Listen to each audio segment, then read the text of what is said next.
What's going on, guys? Hope everyone's doing an absolutely fantastic day. I want to talk about running a team. I want to get straight into it because running a business, you all don't have much time. I want to get right into it and ignore all the fluff. In today's call, I'll talk about running a team meeting.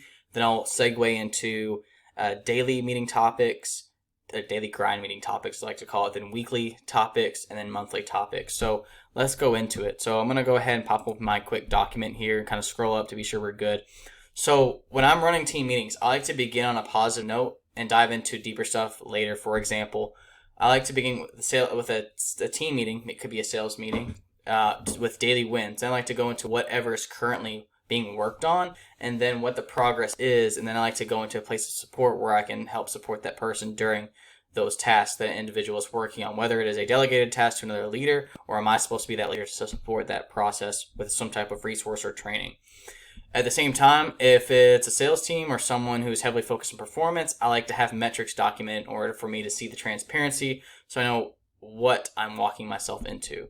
Before the meeting, though, I like to send out Google invites to all of my members with transparency on exactly what type of topics we will cover at each meeting. And then at the very end of the meeting, I like to have my main focus on daily wins and action was documented so that way I can report them into Slack to be sure everyone knows what they need to be doing and what they need to be doing and when they need to be doing it. And that is my quick crash course on running a team meeting.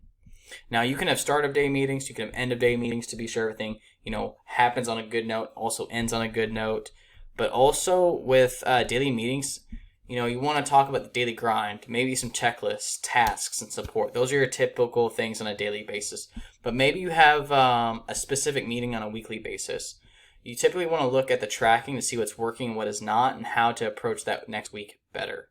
And then remember guys, you all are focusing on the day-to-day, weeks to weeks. And the thing is, some things are going to be serving you at some points more so than others. So with monthly meeting communications and topics, you want to have strategy and pivoting in new tasks to make the day-to-day and week-to-week better.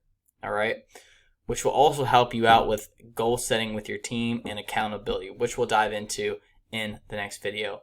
And if you have any feedback on this topic of, running team meetings, weekly meetings, monthly meetings, daily meetings, whatever that could be, please let me know in the comments. Feel free to subscribe and let's bounce some value off each other. If you like this video, please share, subscribe, and I look forward to seeing you in the next video where we talk about accountability and actually goal setting with your team. So thank you so much.